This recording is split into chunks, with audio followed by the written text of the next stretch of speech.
Hello and welcome. I'm Dr. Heléna Kate, and today we are going to be talking about the primal self, understanding fear, survival, and human vulnerability. So we're exploring this part of ourselves that many of us don't like to acknowledge, right? The primal self, the instinctual self, the survival-oriented self. And this part of ourselves can become activated before reason, wisdom, conscious choice have a chance to enter the conversation.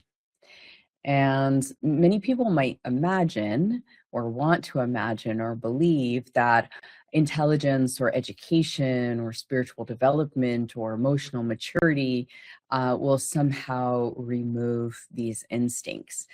But it doesn't remove these instincts. No matter how much we develop, we remain human. Now, there are things that we can do to work more effectively with this part of ourself and to diminish its effect on us overall. And we'll get to those a little bit more towards the end. But for now, looking at the idea that this is a part of how we're made, for better or for worse. And because we are, while we're in our physical body, humans, and we have these biological systems remain able to be activated. So it's not do they exist or will they be activated, but really whether or not we know when they've taken over and then how to work with that effectively. So the first thing I'd like to start with is that your primal self is not a character flaw. And that's a really big piece of things, because very often people feel when this part of them gets activated, that it is a sign of weakness. It isn't a sign of weakness. It's a sign of humanity. So our fear, our fights, our flights, our freezes, our submission, our tribalism, our protection of resources, our concerns about status and belonging, these are all things that are built in. They evolved because they increased our likelihood of survival on the physical level. So many of the situations in our current, like our day-to-day life, might actually not be a good reason to trigger these situations or this aspect of ourselves, but they do. So it might not actually be a threat, but we perceive it as a threat. And our body very much is acting as though we are being threatened. And so it's a very important thing to learn how to work with. It's sort of like we're communicating with a structure that may work differently than the way that our mind or our spiritual self is working. That's kind of a way to look at it. So one of the most important things to understand about this is that it wasn't arbitrary or accidental development. Right? It developed because our physical body needed to survive. We needed to survive, right? But in order for that to happen, our physical body needed to stay, in this world, able to take care of itself. And so when that this is something that was in place for a really long time, right? So hundreds of thousands of years that we lived with immediate threats, often life-threatening situations. And our nervous system learned to scan constantly for danger and to respond quickly. In fact, we are here because our ancestors were successful at being able to face the dangers or overcome or respond appropriately to the dangers along the way. So hesitation and not acting quickly could mean injury, death. It could mean exclusion from a tribe. It could be lost resources, any of those things. So we needed to know how to act, and we needed a system that was going to let us know how to be able to do that. So our system, our physical body, right, it prioritizes survival over accuracy. So the body doesn't necessarily stop to say, is that a real threat or is that not a real threat? Right? It just gets activated, and it's just like that fits all the markers for a threat, and therefore I think this could be dangerous. So our strongest reactions, a good point to make is that our strongest reactions are not designed really to help us see clearly. So I'm going to say that again. Our strongest reactions are very often not designed to help us see clearly. They're designed to help us survive. And they may or may not be well adapted to our circumstances. So fear, territoriality, competition, tribal loyalty, suspicion of other people or outsiders, the need for belonging, sensitivity to rejection, they all have an evolutionary purpose. And to make sure that we are able to keep going. So what made sense in earlier versions of our experience as our body is developing and making all these memories is not necessarily the same thing that we face today, that we might like we might see in a modern workplace, or that we might experience in a spiritual community, or that we might have in an online conversation. So, but the framework, the system is still what it is. So the ancient machinery is still part of the present. When we start to understand this, we can see our reactions with a little bit more compassion, a little bit more judgment. We might be able to say, you're not broken. We recognize that we're operating with these systems that were designed for, or in this system that was designed for a different environment, and that we might be able to then work in tandem with it. Like we might work with like a child or an animal or something like that, where we're able to actually like open up a dialogue and be grateful for the information that our body provides us that does help us to be able to survive. Because there are real threats. Even though we can say some of these things are not real now, we do also experience real threats now. And we do want to be able to respond to those. Very often people think that like something's going, they're going to be immune because their intelligence, they're going to be immune because they are more spiritual. There's going to be something that like they're not going to react because, right? And usually this looks like an override or something like that in that person, or a pretending, or try to work around. And so one of the things that this does is it creates an incongruency. One of the things that I see very often is that people try to work above their level. And there, in one respect, there's nothing wrong with this, because we want to strive, we want to stretch beyond where we are. That's how we grow. So in a way, we're always reaching towards where, like beyond where we are, to get to that next level of understanding, to grow into that next level of being, whatever it is.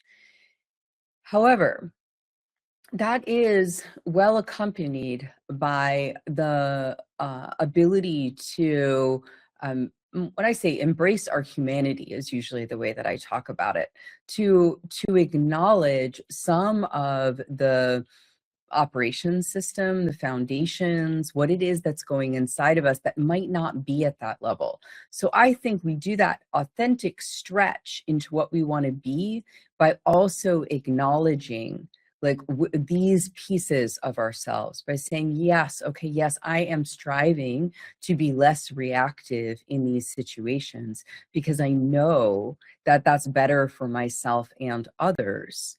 And also, I recognize the fact that these things are active inside of me and I need to continue to work with them. And that is, that's my job, is to continue to work with them with compassionate understanding and not to ignore them. So the problem is really when we say, oh, that's not really a part of me, or I've gotten past that. Oftentimes, intelligent people think that they should be able to rationally understand what it is that is going on. So they can help us, but our intelligence can really only help us understand what happened after the fact. So we might get triggered, and then our intelligence might help us reason through it and go, oh, okay, that's actually what was happening there.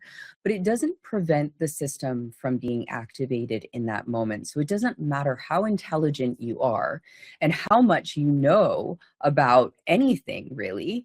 You can still become activated if your system gets, it gets that jolt.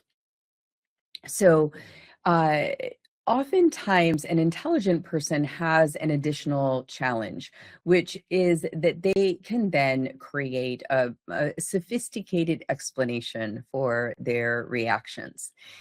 Meaning that they can create like a narrative or an explanation that justifies their fear or their anger or their attachment and their defensiveness. So the mind is incredibly skilled at creating narratives about this. And as well as creating narratives about what other people should do when they get activated. That's another way that intelligence like trips itself up. So a person may believe that they are completely being rational and still be operating from a threatened state. So they might have the perception that they're being rational and working through what's there, but they actually are working from that threatened state. And this is what I'm saying, is like that we can reach, or we can be like, oh, okay, I know that's the way that I want to think about this. And it is actually what I believe and think about this. But now I'm going to acknowledge also what's happening in the mix. How is my system activated? And what do I need to do about that directly? So there are countless stories about people, very intelligent people, making poor decisions under pressure, right? Or joining unhealthy movements, staying in destructive relationship, being consumed by fear and ideology, right? There's lots of examples of how we have conformed or made a poor decision when these mechanisms get tripped up. Right. And so these mechanisms get tripped up. You might say, like, oh, is it just, the thing that I think is a snake, or, or a tiger or something like that? It's like, no, if an idea or a belief system appears to threaten your safety or sense of belonging, right, then you might fight against that in a very activated way, right? So the issue is not really intelligence overall. Like, that's not gonna, intelligence is not gonna solve our problem, right? Awareness can help. So it really we start getting a handle on this when we recognize that being smart does not place us outside of the human condition. So being intelligent just allows us to see it in a certain way, to process it in a certain way. So intelligence and self-awareness are not the same thing, right? We want to like note that intelligence and self-awareness are not necessarily the same thing. There are very, very intelligent people who are not self-aware at all. And so we want to recognize that aspect of ourselves that can rationalize or explain away, justify, or come up with another reason why, or even can, people spend very long time, researching, learning, proving something that is really just to cover an emotional need. So there is a difference here between instinct, right, and conscious choice. So instinct is automatic, right? That's the thing. It's just how we respond to the situation. And our conscious choice is intentional. So the instinct arises before we decide. And the conscious choice happens when we become aware. Right? So an example, someone criticizes you, immediately there's a reaction, maybe it's anger, maybe it's fear. There's the urge to defend yourself. And that initial reaction is often instinctive. So what happens, what benefits us, right, is that we're able to pause, that we're able to reflect, that we're able to gather more information, that we're able to respond in a way that's in alignment with our values, right? So that we want that skill, and we don't want the acting out of impulse, right? Because the impulse act, like, a lot of times it's not as clear, it's not as clean, it's not helping us do what it is that we want to do. But that still the situation might trigger the instinct, especially when, like certain deeply rooted um uh needs are challenged, or survival is challenged in a very deep way. You can find this place in just about everybody. I would say just about everybody. I think that there are ways for us to be less and less triggered in this way, and we can talk about a little bit of some of that later. However, this is something that, like, you can usually find something that's going to trigger someone in this way, this very instinctual way, and you might be able to justify it, but you would still say that same mechanism is in place. For example, you could take somebody that's very evolved and you could threaten their family, right? And if you are an actual threat to that family, chances are that person will respond instinctually to protect their family, right? And that's that same impulse, right? We just don't have a problem with that. It's not causing problems in our life. You'd say, okay, that's a healthy response, right? Because you would want the protection of the family. However, it's the same piece, it's the same instinct. So you can always find something to where a place where you can act this, and that, so the spiritual and the psychological growth don't eliminate that instinct. They just might remove it being acted or activated in many different ways, or what we can do is increase the space between the activation and the action. And that space is really what we're seeking, because that's really where our freedom from this is.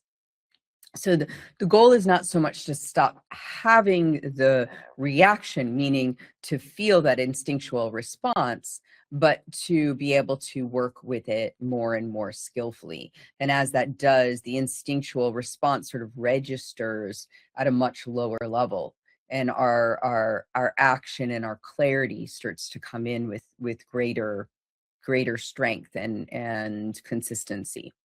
So it's our nervous system, right, that that is kind of this bridge here. It's in our biology, between our biology and our experiences. Our nervous system is kind of letting us know, and it is constantly assessing for danger.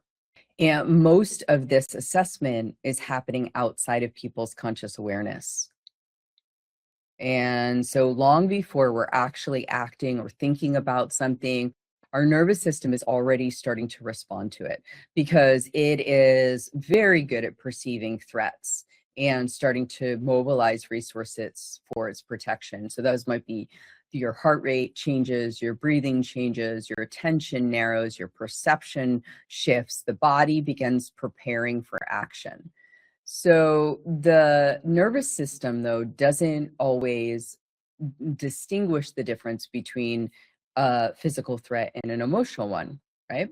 A difficult conversation, criticism, relationship conflict, fear of rejection, things like this. These can all activate the system. Why? Because, like I was saying before, that these still go to those survival needs. Because we are social animals, and we've learned over time that in order to best survive, we actually do that most of the time with other people in some way. And so threats to our belonging, which whether they're accurately perceived or not, are actually very deep threats to our survival. So emotional things can potentially be threats to our belonging, and so they we will respond to them in a similar way to physical danger. So we want to start to learn how to work with the nervous system instead of like allowing it to run us, right? But we want to recognize the fact that key in this whole equation and related to instincts is our nervous system. We start to understand how the nervous system responds and what it responds to, and then we start to create more space. And in that process, meaning more space between the stimulus and our response. So on a with spiritual people, very often, I talked about intellect a little bit. I'm going to talk about spirituality a little bit. So very often, a spiritual person will want to say that they have bypassed this, that they've kind of transcended it, right? So they might think it to themselves or they might speak it, right? I've done too much work to react that way, or I'm beyond fear. I would never fall prey to manipulation. I know better. And all of those things have proven to be false, right? So spiritual people have uh, proven to have just as many hang-ups. They get caught in this just as much as everybody else.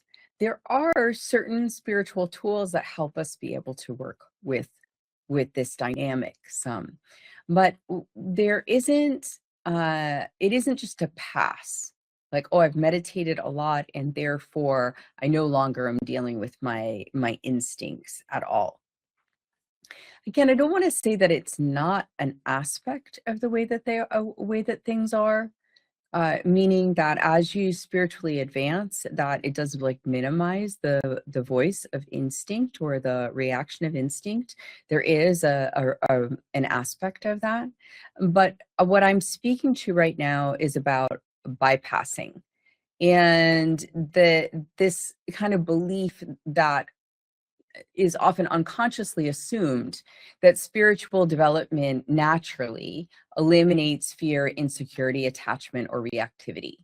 And that belief, it shows up in a lot of posturing behavior and assumption behavior and negating, bypassing, and denying what it is that we have going on inside or what that person has going on inside. And then they usually repress it in the people around them as well.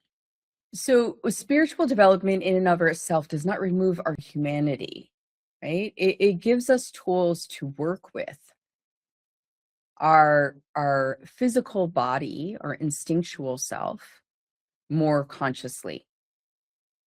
So our physical body is an aspect of who we are. and it works a certain way. And we learn tools in spiritual tools as well as other tools that help us be able to work with that more consciously. So you can be a profound, like you can have profound spiritual experiences and still become jealous, right? You can have really great, deep intuitive gifts and still be afraid.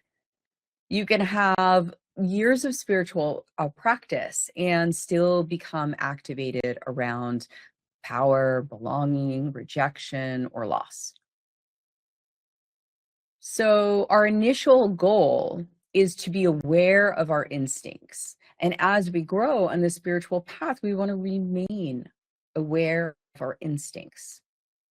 And when a kind of spiritual bypassing gets written into the mix, the person becomes actually more vulnerable because they think that they should be on certain reactions, or they start to deny that they're having certain reactions. And this creates blind spots. So instead of recognizing the activation, they might suppress or deny or spiritualize it or project it onto other people. So this is where spirituality and spiritual maturity really benefits from some humility. That's why I said we can reach for what it is that we're reaching for. We can continue to aspire to be more elevated and allow ourselves to move in that direction and still acknowledge the very human processes that are going on.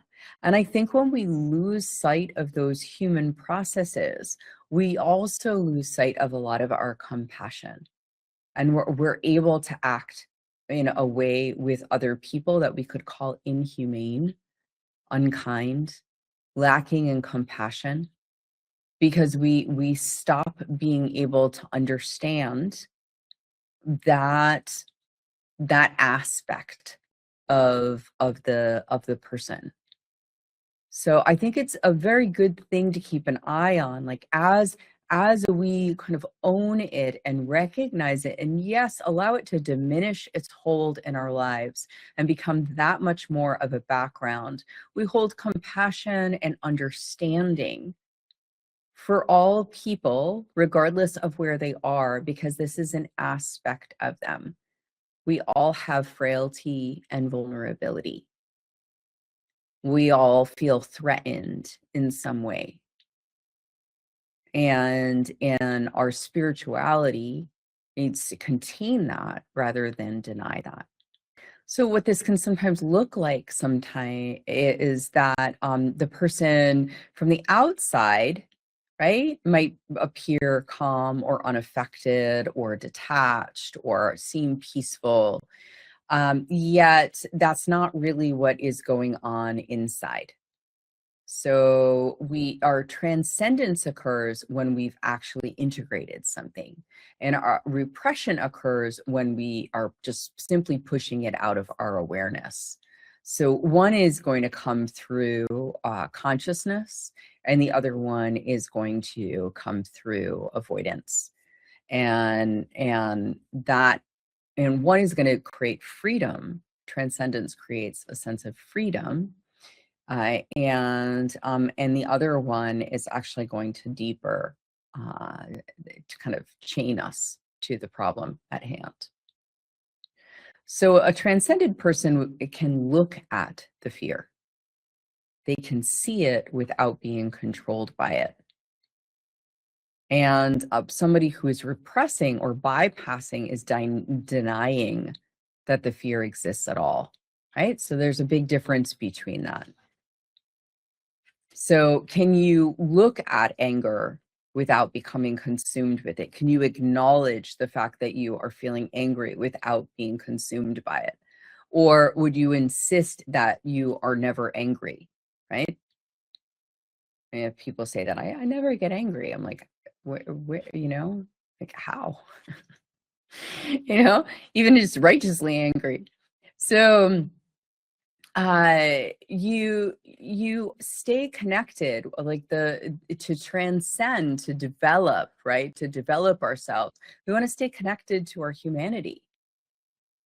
We don't want to repress or become disconnected from parts of ourselves.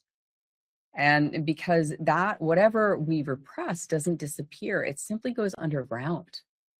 And it, from that underground place, it's often more powerful. And it's operating outside of our consciousness. So we draw it in, right? And we allow ourselves to see it. And we see how it works, how it influences decisions, how it shapes perceptions, how it distorts relationships, and how it often emerges when we least expect it. Right? And this is one of the reasons people can be really shocked by their responses. And especially if you spent a really long time thinking that you were beyond feeling, and then you experience a devastating loss. You know, this happens to people and they're like, why am I so upset? You know, I lost this loved one. Why am I so upset? And it's just like, I thought that, you know, I didn't really have those kind of emotions. And it's like, okay, but they're there, right? So you think you're beyond something, but it's still in the works. We're learning how to work with it more gracefully, you could say. And I mean, to add on to that, our goal in spiritual growth is not to be, like, have no feelings, right? That, I mean, that's not like to aspire to have no fear or anger or jealousy or insecurity or grief or desire or anything like that. You know, it's like to aspire to not have emotions, to not be overrun by emotions, to, you know, to not be so caught up in a particular emotion that it dictates the course of things, but to be aware of certain emotions as they move through and what they might mean, you know, and to consciously work with them in order to create something better for ourselves and for our lives, right? So we might become aware through a pang of jealousy of something that we want for ourselves. And we can either get destructive around that jealousy, or we can feel it and then actually say, okay, yes, now I want to do the things that I need to do in my life in order to create that thing that I want. Right? So we want to have a conscious relationship with these experiences, to know them, to understand them, to work skillfully with them, you know, because when we do, we can transform them and we can make what we want to of our lives. So just like every other challenge or thing that seems like a deficit, it has a potential of really opening up a lot of possibility. So people often in spiritual communities, they encounter teachings, right, around peace, compassion, forgiveness, love, surrender, non-attachment, and other teachings. And they're beautiful, but they are often misunderstood or distorted. And so instead of people becoming more conscious and more compassionate and more capable, they deny. And then this becomes a shadow element. And the shadow element is visible in people, and it's also visible in communities. So the result really is fragmentation, and it exiles a part of the self. Or so this can sound like things like, I'm not angry, it doesn't bother me, I'm above that, I already forgive them, I don't have any attachment to the outcome, I'm just sending love, things like that. And so sometimes those statements are true, right? Of course, there's, and sometimes they're defenses. And so it's not so much about what it is that's being said, it's whether or not things are being integrated, right? So can you examine what's going on honestly? And if appropriate, can it be spoken about openly? And can you feel it without becoming overwhelmed? So if you are able to do that, then chances are you have a good amount of integration. And if not, then it probably are like there's something to take a look at there. So we don't want to hide these things, because when we push them out and push them down, then they sort of live in the outskirts, in the shadows, you might say, and then they're active still. So we call it into our awareness so that then we can work with it more productively. So once something is in our awareness, we have a choice then to be able to work with it productively. So, and this is where, like, the primal self, right, becomes a really valuable teacher, because it's not easy to fool, right? Like, you might think in your mind, oh, I'm not afraid, I'm not afraid, I'm not afraid, right? But you might like be able to say to yourself, oh, I've gotten over that, I'm past that, right? But your nervous system says, okay, here, this is what it is that's going on. And it reminds you of something that needs to be cared for. I like to see it that way. It reminds you of something that needs to be cared for. Because even if that activation is an activation from built on experiences from the past that are no longer true, when they become activated, there is a potential for healing. There's a potential to do something different than what happened in the past, which means that every nervous system activation actually becomes an opportunity or a potential for even deeper healing of the self, confirming of the change, and then also that expands out into the collective. So we don't need to fear the nervous system activation, actually want to become aware and start to work with it, because that information is an invitation and it's an opportunity to bring love, to bring healing, to bring integration, to bring acceptance, to bring compassion. And so now that does not mean that we indulge the activation in self or others, and so that then it can be placated and we can keep repeating that cycle. It doesn't mean that at all. We actually want to learn how to be less reactive overall.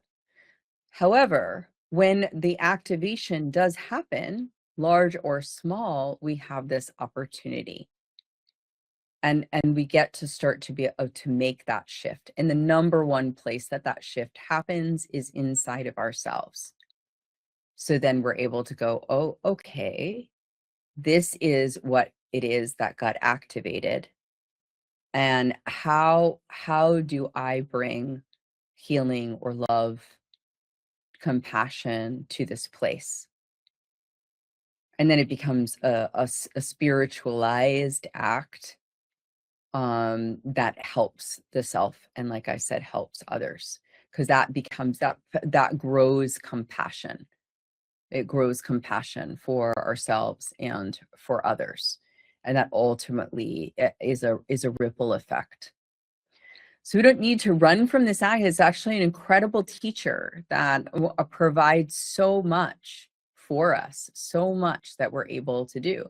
We need to be strong to work with it that way, but there's a lot of opportunity that's there. So let's look at how the primal self gets activated. So, because sometimes it gets activated and we don't even recognize it. So maybe taking a look at how this might get activated. So first example is our threats to belonging. right? So this is fear of exclusion, fear of rejection, fear of abandonment. And so usually the person will start like behaving differently in order to try to hold on to a sense of belonging or get rid of these fears. So threats to identity are questioning beliefs. This could be political beliefs, religious beliefs, your professional identity, your social identity, right? So this often feels like threats to physical safety. And people can become really very threatened when their status is threatened. So when they feel embarrassed or diminished or criticized or disrespected. And because again, this threatens that place of connectivity, in role inside of a group. And threats to physical safety. So it could be threats to safety. So it could be physical safety, financial safety, emotional safety, relational safety. These are all areas that are very commonly activated in us as we go through life. And they show us that, like I was saying, they show us that unfinished business, where it is that we might want to be able to do work, where we have fear, where we have pain, where we have attachment, where we have vulnerability. And in that way, they become that opportunity, they become that teacher. And all we have to do is to ask the question, like, what specifically got activated? Like, why? Like, why this topic? Why this person? Why this moment? What deeper wound might this be touching? And you notice that by asking that question, we're taking responsibility. So we're taking responsibility for what's moving inside of us. Instead of pointing that out, well, this other person did this to me, we say, why? Why? What about me makes this topic difficult to discuss? What about me makes this person difficult to deal with? What about me makes this moment, right? So you look at that and the deeper wound that's there and start to understand, oh, okay, this is what's happening inside of me. Now, a place where this often gets derailed or off track is that when the person looks for, like, say, the deeper wound that it might be touching, they find some place where they've been hurt in the past. And then they go and they attribute whatever, like, that thing that happened in the past. They're like, oh, okay, well, it might not be this person now. I can see how it just got activated, that kind of thing. But this person in the past, they were the person that was responsible for my wound, my feeling this way, whatever it is. And there's a bit of truth to that because, there was something that happened and there was a wound that was created. However, it doesn't actually serve us to go back to those points in time and to hold that point just with blame towards the other person. It really helps us to look at that point in time as an experience that allowed us to be able to know something, right? So if, like, a person mistreats me or mistreated me in the past, I can go back and be like, they shouldn't have done that, and I'm angry at them. And as a result of them doing that, I now feel this way, X amount of years later, right? I can do that.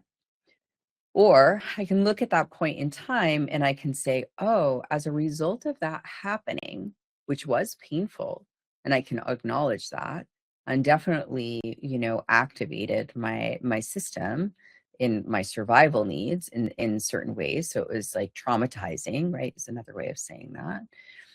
That happened. And what did I learn as a result of that? What I learned was I never want to do that, right? Or that I want to always, or as much as possible, is usually better language, to be an example of the solution, the healing, instead of the problem. So if the issue was wounding around belonging, then it's like I would then choose now to advocate for things that support belonging in the world because I know what the opposite feels like. So we can take anything that was a wound and we can either complain about it or we can become the solution to it. And when we become the solution to it, then we start opening up a lot of healing for ourselves and for the world.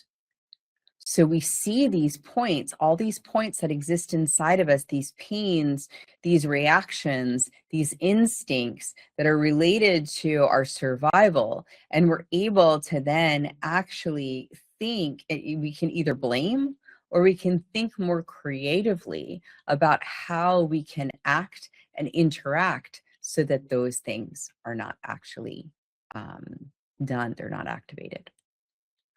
So we know that these things are can be used in this way that is really truly helpful. And I want to just touch on something that I might go into more depth with at another point in time, which is that while we can learn from these parts of ourselves, and while they are often unintentionally activated, and there are situations where they get activated where really someone's just expressing themselves or something like that, there are actually intentional activations of these parts of us. And this is something where we are, like all people of all levels, can be vulnerable to this intentional activation of these kind of survival mechanisms. And so we see this, right, from individuals, organizations, political groups, media outlets, marketers. We can see it in abusive partnerships. All of these things are examples of how you can actually exploit this aspect of the self. So that's another reason we want to be really aware of it and aware of these parts and not try to like put them away somewhere, because our being aware of how vulnerable we are in that area actually makes us a lot stronger, right? Because we've seen that like fear sells, right? And that outrage mobilizes. And so we've watched like tribalism and how it will unify and to destroy. So people can be threatened into compliance, right? And we see this, and this isn't like some grand conspiracy. This is actually just how we are as like it's our psychology, it's our basic humanness. So we want to start to work with that aspect of ourselves and in the ways that I've been talking about, so that we become clearer in relationship to these potential misuses of that aspect of ourself. Because like nobody, because of this, right? Because of the function, the universality of this aspect of the instinctual, the primal self, right? There's always ways that it can be manipulated, regardless of intelligence or spiritual training or something like that, because every human being has needs, they have attachments, they have vulnerabilities, they have blind spots, they have emotional investments, that kind of thing. And so maybe you have less of those than some people, maybe you have more of them than some people, but they're part of being human. And so we want to be aware of how to work with this so that we can really be clear and be strong when and aware of like what might be being influenced inside of us as we're engaging with various different things in the world, with media, with social media, that kind of thing. So our goal overall is not really to eliminate this part of ourself, right? It's to develop a relationship with it. It's to understand it, to recognize it, to work with it consciously.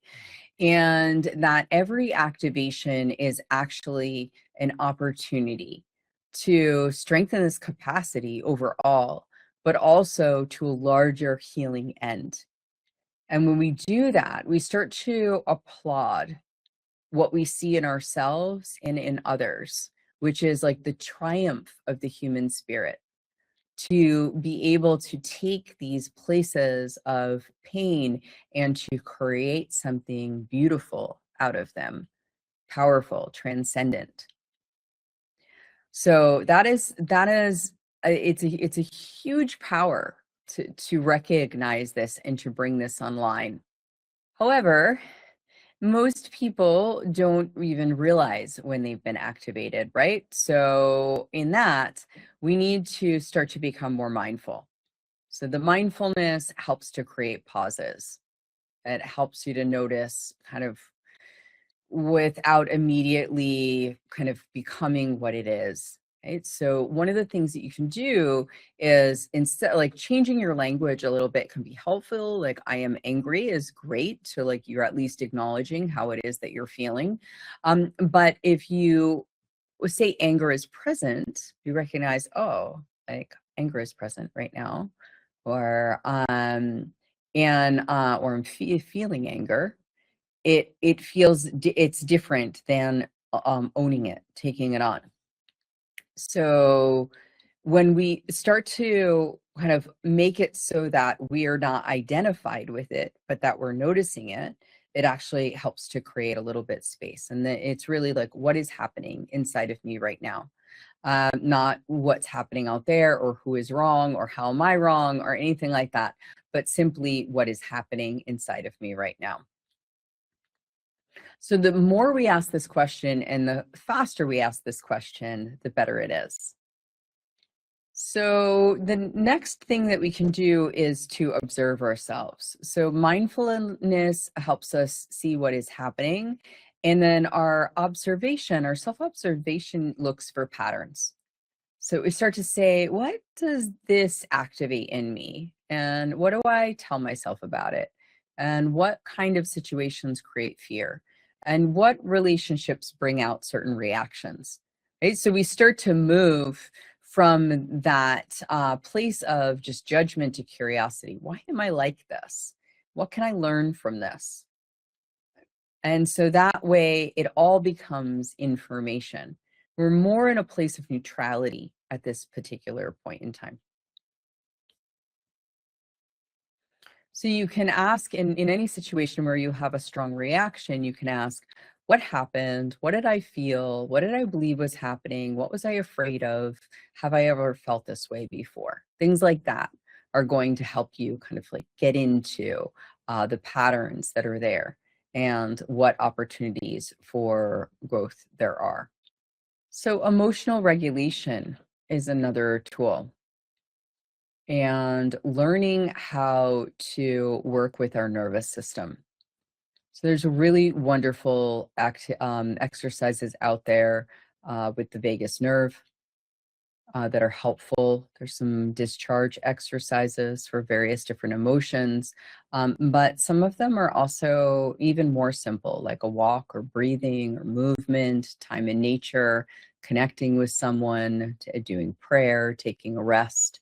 These things help the nervous system to be able to relax, and so that we can start to get a new perspective on things. One of the first steps for people very often is actually getting their first experiences. If they've had a lot of reactivity in their life, they actually need to kind of work a little bit to get to a baseline where they can feel what it's like to not be activated. And then from that point, then they're able to continually build on that. Okay, now I have a baseline that's good for me. We're usually developing that. We're like kind of the least activated that I've been, if especially people with a high, like a lot of trauma in their background, they're like kind of going, this is the least activated I've been. Okay, this is my baseline for now. And then keep working towards more a clearer and clearer baseline. So you ask yourself what helps you feel safe. And if you don't know, then you try some of those things and try some of the energetic, the body exercises that I was talking about before, and they actually help to then shift the energy. I have to know how to do that. Like a very simple thing often is that if the system starts to get activated, just simply looking around, like looking floor to ceiling all the way around 360 degrees. And the reason that that is it because it's that survival instinct of like, oh, okay, like I'm prey right now, you know, I'm in danger. And so when you actually visually take in 360 degrees around you and everything that's there, really try to see it, you're actually like informing your system that there are actually no threats that are in the environment. You know, if you're in a safe environment, but you're getting activated. So there's lots of things that we can do to start to relax our system. And then discernment is the next piece that I'm going to add on to this. And that's just asking if the perception is accurate. You know, what it is that's speaking, right? Is it fear? Is it intuition? Do I need more information in this situation? So starting to really discern and be able to tell the difference between what it is that we might be thinking is going on and what is actually going on. So you can ask yourself things like, what else could be true? And so we start to look at alternatives beyond what it is that we've seen. And we've seen a lot of times when people are spinning out of control, it's because they've come to a bad conclusion, and it's the only conclusion that they've allowed themselves to have. And then they feel powerless, usually powerless in relationship to what it is that they decided. So you can work on finding ways to shift out and see more options, and then also to be able to see how to bring power back into the situation also works. So we get to ask ourselves, you know, kind of questions, whatever evidence is there to support this, what evidence is there that doesn't support this, what kind of assumptions might I be making, what else is happening here. We try to see more in the picture than we have seen initially. So one of the biggest tools that helps with this is initiation. And the reason that this is such a helpful tool is it actually allows people to be able to see more clearly, kind of create more space between their perception, their instinct, and their instinctual reaction, and where their awareness is sitting.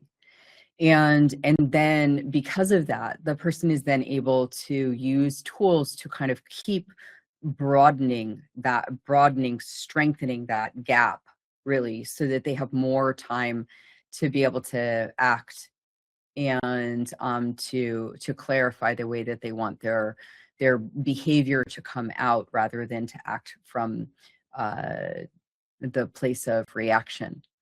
So that that process is because of how it helps, like what it does energetically, well, how it shifts the way that we're perceiving.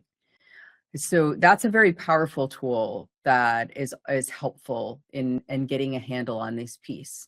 But all of these other pieces are also very important. And they're needed as well as we grow and develop. So overall, we are not really trying to look at how do I get rid of this part of me, and or how do I command it, or how do I get it to, you know, go away or be quiet or whatever it is, but really how to work with it skillfully.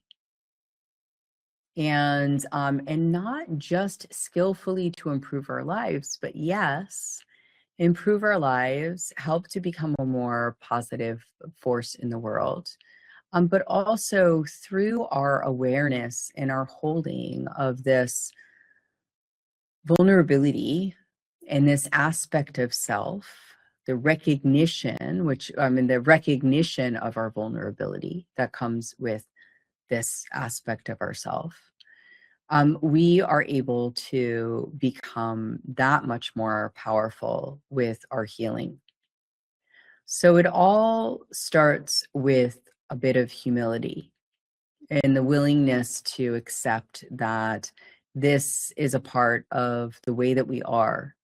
And it actually has a really beautiful function beyond merely keeping us alive, but to inform us and of the delicate nature of what we're a part of, and to connect us to others in recognition that we can either do more to activate this part, or we can do more to uplift and strengthen and the people that are around us. And so we start to move forward with care, recognizing, humbly recognizing that this very vulnerable aspect is a part of each person that we meet. And we work diligently with our own vulnerabilities to be able to uplift all, to support others in feeling more connected, more secure. And we don't do that through placating people or catering to fears. We do that through becoming and creating and standing for the solutions that are good and uplifting and healing. So we find the courage to bring awareness and discernment and love to these places when they arrive. That is all for today on Roar of Love. I want to thank you for joining me. I'm sorry that I didn't have a chance to get to the questions. And I will see you next time. Thank you for joining in. Thank you for listening to the Roar of Love podcast. If today's episode spoke to you, visit Sacred Lights at sacredlights.com for more insights and guidance on your journey. Until next time, stay open, stay true, and keep answering love's call.